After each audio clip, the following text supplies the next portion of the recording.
Yo les postes, on se retrouve pour une nouvelle vidéo. Dans quelques jours, Didier Deschamps va donner son accord à la Fédération française de football pour continuer son engagement et prolonger avec l'équipe de France au moins jusqu'à l'Euro 2024, plus 2 ans en option si ça se passe bien à l'Euro 2024. Noël Le Graët, qui vient de fêter ses 81 ans et qui vit ses dernières années en tant que président de la Fédération française de football, a toujours voulu continuer avec Didier Deschamps. Didier Deschamps a toujours voulu continuer avec l'équipe de France. Les deux hommes vont se rencontrer pour régler les derniers détails au niveau du salaire, au niveau de la gestion, au niveau de toutes les clauses et des conditions que demande Didier Deschamps. Donc voilà, dans quelques jours ce sera officiel, Deschamps va continuer avec l'équipe de France. Donc quid de Zidane, qui ne deviendra pas le sélectionneur de l'équipe de France et qui pourrait devenir sélectionneur d'un autre pays. Il se passe beaucoup de choses autour de Zinedine Zidane à l'heure actuelle.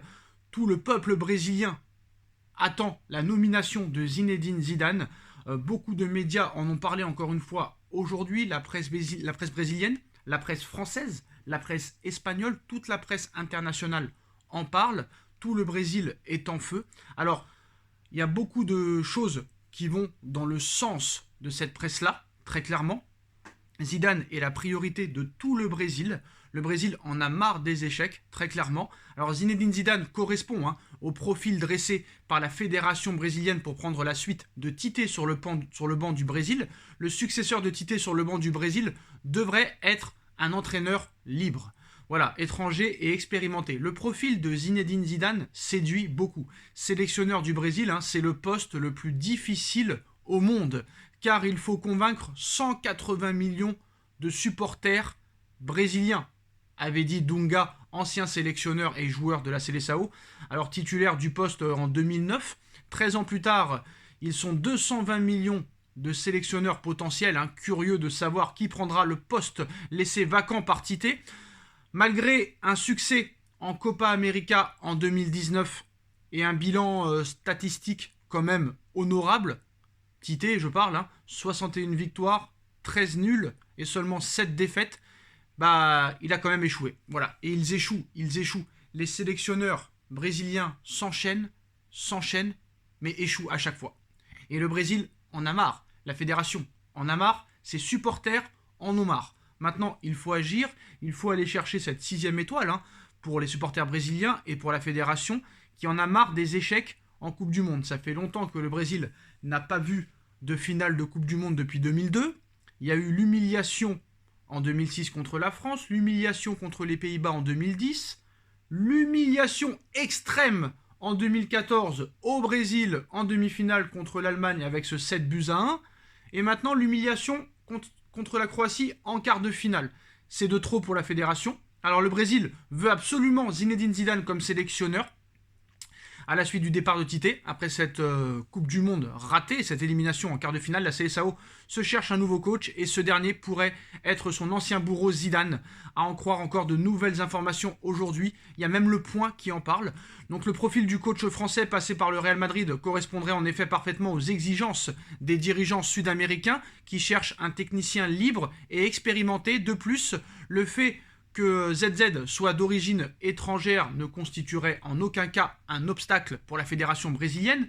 Il n'y a plus qu'à attendre la prolongation de Didier Deschamps officiellement avec les Bleus. Et peut-être que Zidane va attendre de voir ce qui se passe au Paris Saint-Germain parce que Mbappé a fixé des conditions. Mais maintenant, les nouvelles informations de cet après-midi et de cette soirée, c'est que Zidane, à la tête du Brésil, tout est déjà réglé à la fédération brésilienne. Ils ont déjà contacté Zidane. Ils lui ont fait part d'une proposition. On parle d'un contrat de 3 ans, pour aller jusqu'à la Copa América 2024 et la Coupe du Monde 2026. Ils ont même aussi parlé et négocié et discuté avec l'agent historique et le conseiller historique de Zinedine Zidane, Alain Migliaccio. Et après l'échec de cette Coupe du Monde 2022, au Qatar, la fédération brésilienne de football veut absolument maintenant, très clairement, que le Brésil gagne la Copa América, gagne même les JO en France. Zidane qui gagne les JO en France, ce serait incroyable, parce qu'apparemment Zidane et Alain Migliaccio auraient donné aussi pour condition, si jamais Zidane voulait vraiment entraîner le Brésil, d'entraîner l'équipe du Brésil aussi pendant les JO. Comme vous le savez, c'est pas toujours le coach des A qui entraîne aux JO avec les sélections, très clairement. Mais l'objectif extrême du Brésil, c'est de gagner la Copa América en 2024, les JO en 2024 et la Coupe du Monde en 2026. Voilà le projet brésilien à long terme. Alors la cote de Zidane, pour devenir le sélectionneur du Brésil s'envole. Libre depuis son départ du Real Madrid à l'issue de la saison 2021, l'entraîneur français est à la recherche d'un nouveau challenge sur un banc. Si la FFF semble ne pas vouloir de lui et continuer avec Deschamps, Zidane pourrait être tenté de rejoindre une autre grande sélection nationale. Alors en attendant, le choix de Deschamps, l'ancien joueur du Real Madrid, est courtisé, très courtisé sérieusement par le Brésil, qui pense aux Français pour succéder à Tite aux commandes de la Seleção. Bon, maintenant très clairement, Zidane a beaucoup d'atouts, très clairement. Dans un premier temps, les responsables brésiliens ont souhaité miser sur Pep Guardiola ou José Mourinho. Mais ça, c'était avant la Coupe du Monde. Et ces derniers ont été trop, compliqués à approcher, et en plus, ils ne sont pas libres. Ainsi, après avoir écarté les deux pistes, les décideurs du football brésilien ont ciblé l'ancien coach du Real Madrid, libre de tout contrat. On avait parlé aussi de Luis Enrique, qui est en ce moment sélectionneur, qui n'est plus vraiment sélectionneur de l'Espagne, mais qui serait la priorité de Chelsea pour l'été prochain. Donc très clairement, Luis Enrique non plus n'est pas disponible pour le Brésil. Alors, ils ont ciblé Zinedine Zidane, qui est libre de tout contrat, un statut qui permettrait à la fédération d'économiser aussi des possibles indemnités. Le profil de Zinedine Zidane correspond parfaitement aux exigences des dirigeants sud-américains. Et selon Le Point, selon l'équipe et plusieurs pistes au Brésil, la piste séduit également d'anciens grands joueurs brésiliens et d'actuels grands joueurs brésiliens. Déjà, R9, par exemple, reste très influent pour convaincre la fédération de miser sur son ancien coéquipier du Real Madrid.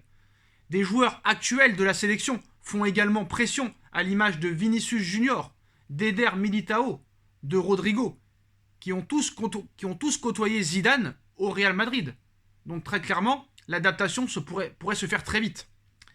S'il rejoint la Seleção, il serait le premier entraîneur étranger de l'équipe brésilienne depuis l'Argentin Filippo Núñez en 1965. Mais là, j'ai envie de te dire, tous les feux sont au vert pour que Zidane devienne coach du Brésil. Si Zidane ne devient pas coach du Brésil, ça voudra dire que Zidane n'a pas voulu entraîner le Brésil. Le seul problème qui inquiète la fédération brésilienne, qui inquiète les joueurs brésiliens, qui inquiète les supporters brésiliens, c'est que Zidane est souvent sous influence. Voilà. Il a refusé le Paris Saint-Germain très clairement pour attendre l'équipe de France. Ça, c'est la première raison. Il a aussi très clairement refusé le Paris Saint-Germain parce que sans doute il était sous influence des supporters marseillais, à qui il ne doit strictement rien, vu qu'il n'a jamais entraîné l'Olympique de Marseille et qu'il n'a jamais joué à l'Olympique de Marseille. Certes, il est marseillais, mais Christophe Galtier aussi est marseillais. Deschamps, qui est marseillais, qui a entraîné l'Olympique de Marseille et qui a gagné la Ligue des Champions en tant que joueur avec l'Olympique de Marseille, a même dit, il y a quelques années, que ça ne lui poserait aucun problème d'entraîner le Paris Saint-Germain. Et qu'il y a beaucoup d'entraîneurs et de joueurs qui ont fait des clubs ennemis. Donc si Zidane est sous influence des supporters marseillais alors qu'il n'a jamais mis les pieds dans ce club, c'est quand même problématique. Après, voilà, tout le monde maintenant est d'accord pour dire que la première raison, c'était qu'il voulait attendre l'équipe de France. Parce que tout le monde parlait d'un accord avec le Paris Saint-Germain il y a quand même quelques mois, très clairement. Zidane, entraîneur du PSG, c'est tout à fait possible aussi, très clairement. Il pourrait décliner l'offre brésilienne pour attendre de voir ce qui se passe au PSG et entraîner le Paris Saint-Germain. C'était une des conditions fixées par Mbappé, très clairement. Donc maintenant, c'est à Zidane de décider. Le contrat est prêt. La fédération brésilienne veut Zidane. Les supporters et les 160 millions brésiliens veulent Zidane. Très clairement, la balle est dans le camp de Zidane. Voilà les postaux. D'ailleurs, le Brésil va prendre son temps, très clairement. La fédération l'a dit. Le Brésil va prendre son temps pour choisir son sélectionneur. Alors que l'équipe de France n'a pas le choix, vu qu'il y a déjà un match de qualification contre les Pays-Bas au mois de mars prochain.